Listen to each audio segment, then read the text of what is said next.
So we are excited to be live again on this beautiful Yes. Friday. Hello, everyone. Welcome. So, yes, James here, integrative registered dietitian, environmental nutritionist, co-founder of Married to Health. And I'm Delia Marin, registered dietitian nutritionist, and we specialize in gut health. So we Yes. specialize in helping you, your fam, tolerate more plants, eat them, tolerate them, enjoy more plants in your life. Totally. And today our topic, so for those of you, thank you first and foremost for everyone sending us messages and well wishes and everything. We've had crazy stuff going on as it does, and it totally relates to the gut. And that could be a whole nother topic of emotional stress and wellness related to SIBO and IBS. Today, the topic is right exercises for SIBO and IBS. And just talking about kind of the exercise movement dynamics and how all that plays in. We're going live and we're saving these videos on all of our platforms pretty much. So every other Friday we're live talking about typically a gut related topic, and of course related to SIBO and IBS. So welcome back if you've been watching these videos. That we really appreciate it. That's wonderful. We hope you're learning something, most importantly. Yeah, today we're going to be talking about exercise because a lot of our patients dealing with IBS and SIBO want to still exercise, right? You still want to move around. You want to have that movement because it's healthy for you. Yes. But there's important context. There's things you need to know. There are things that can be helpful to the management and therapeutic aspects of your care. So we're going to talk about that today. Yes, and we are going to be answering questions. We've had a few questions asked in our group. Yeah. So with our patients, our clients with whom we work one-on-one, we offer membership in our Good Gut group. And so we have a few questions that they have asked, and we're going to be answering those here today.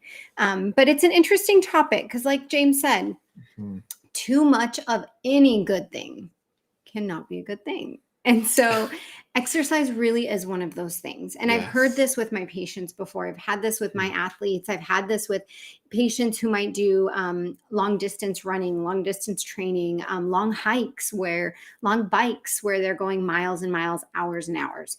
And they might notice that it wipes them out. And it also induces some IBS symptoms. It might exacerbate their SIBO symptoms. It might exacerbate their IBD symptoms. So we really want to be able to teach you all about why that might be happening and how you can mitigate it if that is something that you are experiencing, you've experienced, someone in your life has experienced, and really understand that as amazing as exercise is, when it's extremely intensive exercise, especially endurance exercise, we're not hating on it because it's amazing. No. Endurance athletes amaze me. They are pushing their bodies to the limits, but you push all parts of your bodies to the limit, including your gut. So today we wanted to talk about that phenomenon. And there is a phenomenon called exercise-induced gut distress.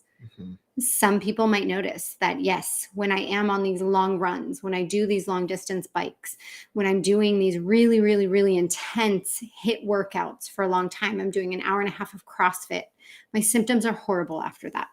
So that might be this exercise-induced gut distress. And so different things are going to play into it. So again, speaking back to the term, it's oftentimes there might be pre-existing symptoms there. One might already have IBS, or one might not, and they might just experience those IBS-like symptoms when they are exercising. Their SIBO symptoms might worsen when they're exercising. So this is something that correlating your exercise to this exacerbation in your symptoms is really, really important. And there are different reasons behind that. So physiologically, right, it makes sense because when you're exercising, you're not hungry. Like no one ever is doing an intense run. Like when I'm on a 3-mile run even, or if I can imagine if I'm doing 6, 12 or a marathon, I'm not going, man, I'm hungry. I really wish I had a big veggie burger to eat right now, right? Like, so there's physiological changes, right? The blood flow that was in your gut is no longer there. It is, I mean, not completely, obviously, but majority of your blood flow is going to your brain, it's going to your lungs, it's going to your muscles, it's facilitating other aspects of your body. Your body is very smart. It can manage multiple things, but it knows where to send more power or more nutrients or more blood flow to where it's needed, right? So if you're already experiencing GI distress and you're doing these super intense workouts, a lot of your blood flow is going to be taken away from your GI tract and go to your muscles, especially your more outer extremities. So if you're doing weightlifting, you're doing push-ups, you're doing, again, that HIIT training, it's going to be going to your hands and your forearms and your biceps, and it's going to be taken away from your gut, okay? So it's important to understand those physiological effects. And keep in mind, blood is important for motility as well. So if you already suffer with slow motility, slow movement, or dysmotility, movement in your gastrointestinal tract that isn't necessarily cohesive, now you're shunting less blood into your GI tract. That can affect motility. So you might find when I am on one of these long runs or bike rides or one of these endurance workouts or this really intense workout, I'm super bloated. And so that might be reason number one behind that.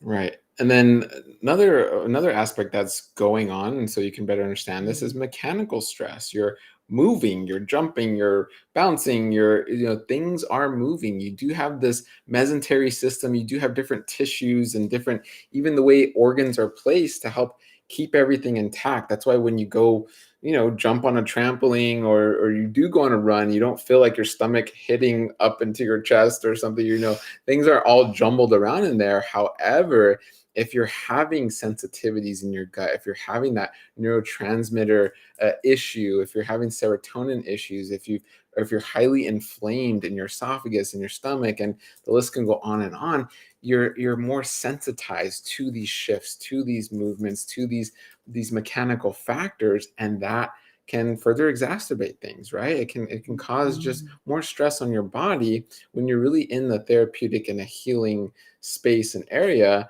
Now you're just adding more stress, and now you have to kind of do more to mitigate that, right? So it's important to factor in all these ideas and concepts and just be aware of this, right? That way you're not like, I exercise, I've been eating right, I've been following recommendations from this person and that person, nothing's working. Well, you have to know, look, like Dahlia mentioned, so even a lot of good, or what we think is good on one thing, might actually be hindering you in some ways. It's important to understand everything has a time and a place.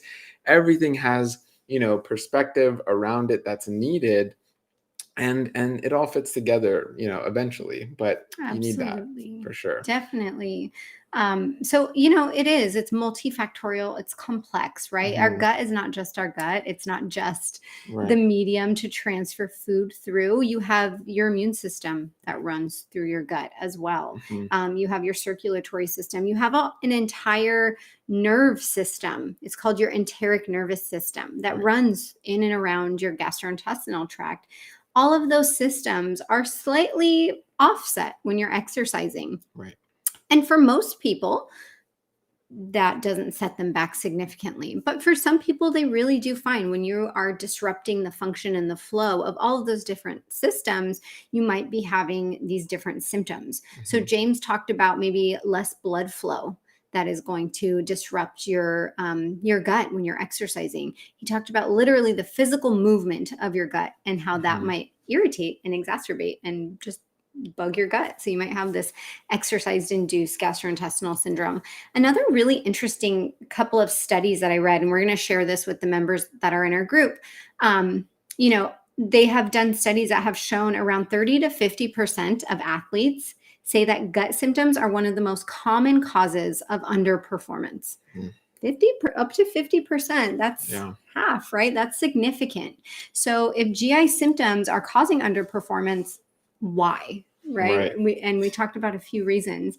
But what's interesting is they did a study and they saw that we know that exercise is stress on the body, and not all stress is bad stress, right? Stress can be really good for you. It can really train your brain.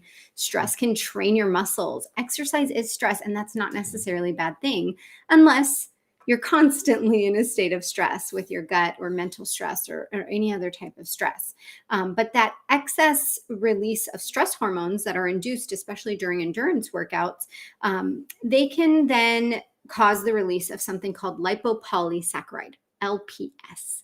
And lipopolysaccharide has been implicated in leaky gut, right? Intestinal hyperpermeability is something that we can sometimes call it.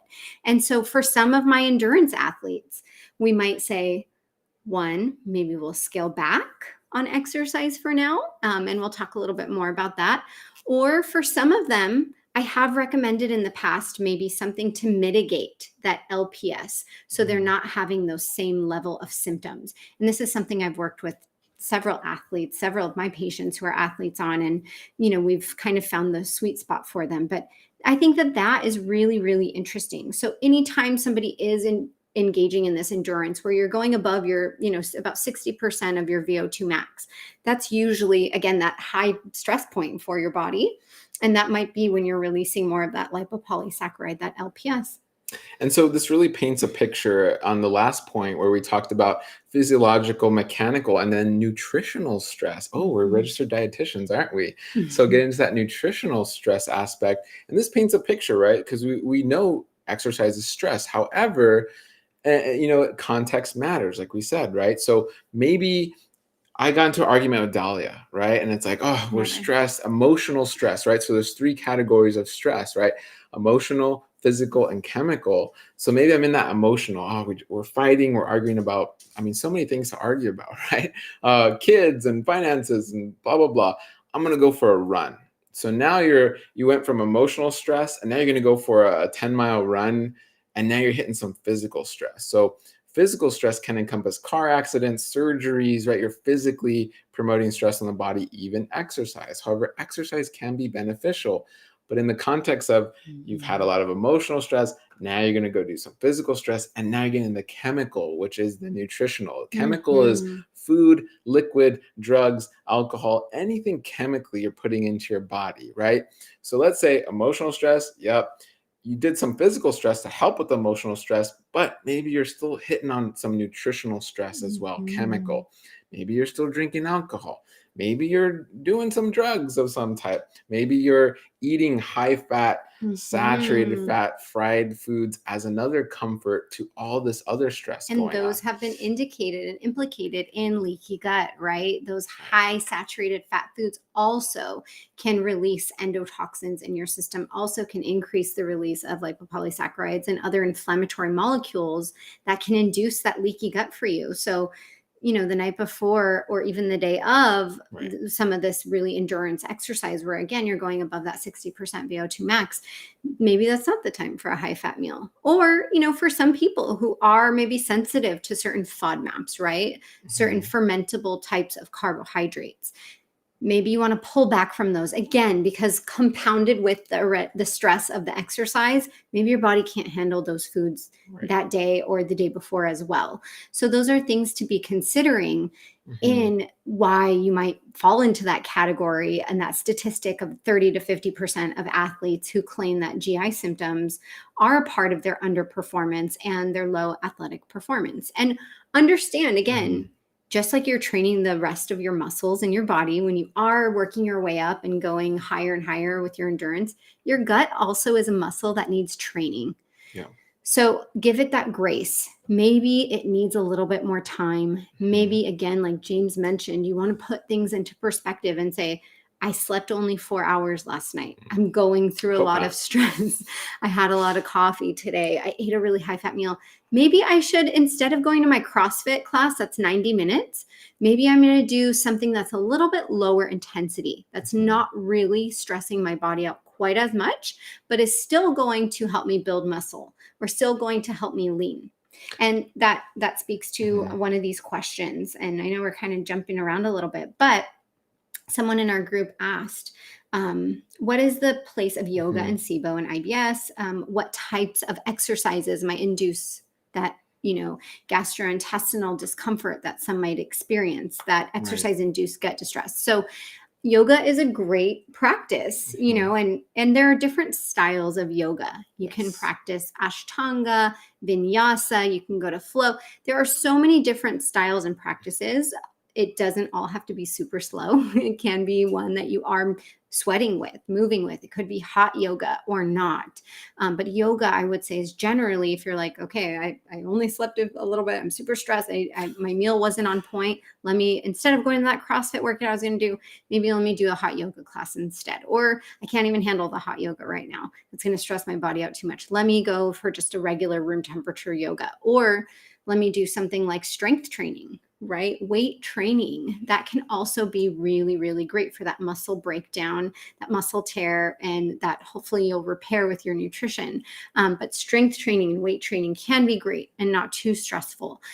Walking, jogging, Pilates, bar, any of these other kind of slower, low intensity interval training workouts, or anything in that realm, that can be a little bit more conducive to your best gut health. And my favorite in that category, especially on a really stressful day, or again, if you're on a therapeutic phase of your life, if you are working with a care team to help with something, right, with a chronic disease, and typically a gut related chronic disease, you're in a therapeutic phase of your life. Take that therapy with you in your movement, right? And a win-win with that is going out in nature, right? A beach walk, or some type of hike in your local mountains or local desert, or, wherever you are. That is a win-win, and it's more focused and tailored to gut health, in a sense that nature is helping to inoculate and seed your gut. Again, nature is where we have received most of our microbes and our microbiota, the population in our gut. When you're breathing in the mist from the ocean, there are microbes in that mist. You're getting those ocean microbes, right?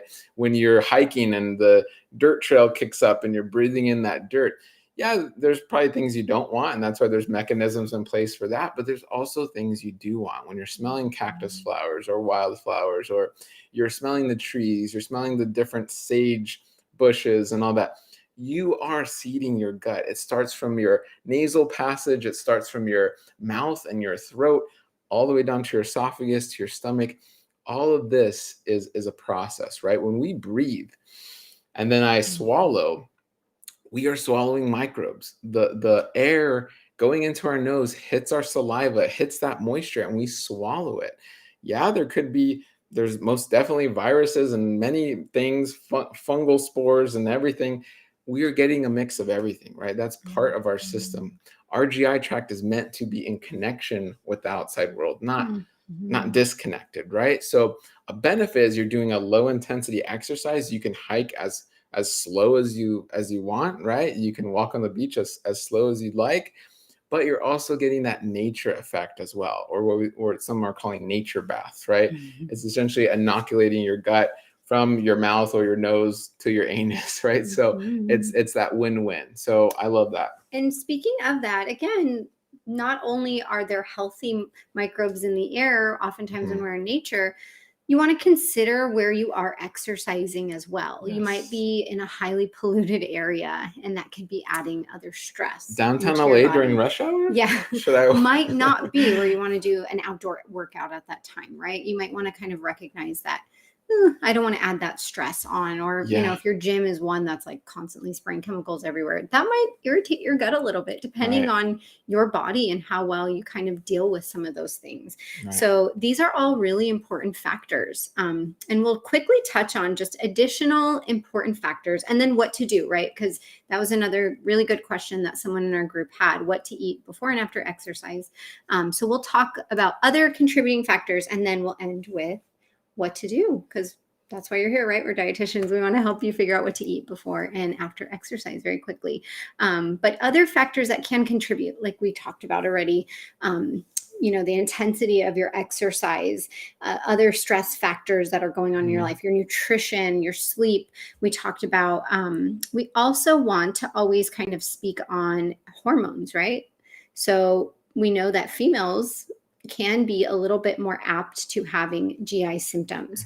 Estrogen, for example, can cause a slight increase in GI symptoms. So females, depending on where you are in your cycle, right? You might want to decide certain days of your cycle might not be the days for really high intensity exercises. So understanding when your estrogen is at its peak, and how that might affect your gut, right? So we want to consider some of those things. And then you also want to consider hydration. So we'll talk about food, but I first want to talk about hydration or lack of hydration. So there really is a fine line there. You want to ensure that you're not dehydration, because studies have shown that dehydration can induce GI symptoms during exercise. So you want to properly hydrate. And then you want to be mindful of what you're hydrating with, right? If your beverage is really, really concentrated in sugar, really, really concentrated in glucose, that also might kind of irritate your symptoms. And we can talk all day, guys. There's so many nuances with even in the topic of hydration and the topic of exercise. So this is where we implore you, work with a knowledgeable care team who knows these details, who understands these details and can really tailor something that fits your lifestyle, right? And with hydration, very quickly, I mean, just think when you're dehydrated, you get muscle cramps, right? That's true for your smooth muscle inside of your GI tract as well, right? So if you're getting, your non-smooth muscle, your active muscle that you can control, I can move my hand, I can flex my bicep and all that, you can get cramps there, and cramps are not fun. If you experience cramps often, I would guarantee your smooth muscle is also experiencing some form of delay or cramping, or is having some issue, and it's typically related to dehydration amongst other nutritional deficiencies and issues. So important. So there's so many important factors. So overall, with eating, I think, with eating, this is where we really, it's 100% tailored. This isn't medical or nutritional advice. But there are kind of some guidelines that we can talk about first and foremost, right? We know timing. Timing is so important. So like we talked about, you might not want to have a super high fiber meal the morning of, or even the night before a really intense exercise bout. But you generally want to consume, studies have shown, about 60 grams of carbohydrate 2 hours before your workout. So those 60 grams of carbohydrate are going to last in your system about 2 hours. If I'm going out on a 5-mile bike ride, then studies have shown that you might want to bump that up to about 90 grams. So if you're doing 2 or more hours, you might want to bump that up to about 90 grams of carbohydrate. Again, then you want to say, okay, what's a lower FODMAP carbohydrate that I could be having? So you might consider doing a blend and a mix of different things. Maybe those sports gels aren't going to work for you, or maybe a sports drink might not work for you if you have IBS or SIBO. Sugar. More fermentable, right? And you might then have symptoms from that. Maybe you're doing things like white rice. You're bringing along, or you're having something like a white rice with some protein 2 hours before your exercise. Maybe you're incorporating other low FODMAP, but still healthy carbohydrates like kiwis, or maybe you're doing some grapes. Maybe you're doing a little bit of potato. You're mixing it up with different proteins. You're having tofu or tempeh. You're having a lower FODMAP legume. So that can give you that kind of 60 to 90 grams. So again, you want to eat about two hours, I would say, before your workout. And then we talked about, a couple of ideas of different things that you want to be eating. Right. So this could be a lot of information for sure. And we get that. So again, working with the right care team. If this is you, if you're experiencing IBS, SIBO, work with the right care team. If you're maybe not on a low FODMAP diet, you haven't been formally diagnosed, you're just experiencing some chronic bloat or gas here and there, then again, tailor what's right for you. You don't necessarily have to go on a low FODMAP diet. You don't necessarily have to really restrict and drop a lot of the high FODMAP foods. Maybe you don't even know what FODMAPs are. Go back and watch a past video of ours, or really find a good resource on FODMAPs that you trust and know is backed by research. Monash University is pretty much the epicenter of a lot of the FODMAP research, or pretty much all the FODMAP research for right now. So Monash University might be a great start, and continue from there. So again, we can't really cover everything in one video. That's why we break them up. But we hope this is a great resource. We hope this is helpful in terms of exercise and movement when you're experiencing GI planning problems. Your meals, again, 2 to 4 hours prior to exercise, having those healthy carbohydrates, having some protein, considering the context of your life, instead of saying, but I signed up for that marathon, and even though I'm going through so much in my life, I'm going to complete that marathon at the expense of my gut health. You want to put the rest of your life in context. You want to see what other stressors are around me, in my environment, in my mind, in my gut. What else can I be doing to mitigate some of this lipopolysaccharide? Are there things that I can take that can kind of mitigate or bind or, help me with some of that? Yes. Wonderful. Well, guys, if you enjoyed this, if you want to see a particular topic, comment below. If you're watching this later, no problem. Comment below. Let us know what topics you want us to talk about. Thank you all. We got some very sweet comments. Yeah. People are appreciating how we like to put the pieces of the puzzle together, break things down. And we hope that we've broken it down in a little bit more of a digestible way. Again, our entire goal, you guys, and our mission is to really help you eat and tolerate more plant foods. Yeah. And that is really the path to a good gut. And so we hope that all these lives, all this information that we impart helps you not only with, if you're an athlete and this spoke to you, enhancing that performance and not being one of a person in that statistic, but you're tolerating, you're keeping in the plants, and you're chugging along. Yes. So remember, guys, heal with each meal. Yes. We will see you the Friday after next. Every other Friday we'll be here. And yeah, comment, share this with someone you feel needs this. And that would be wonderful. Have a great Friday and a wonderful weekend. We will see you all very soon. All right. Bye, everyone. Bye.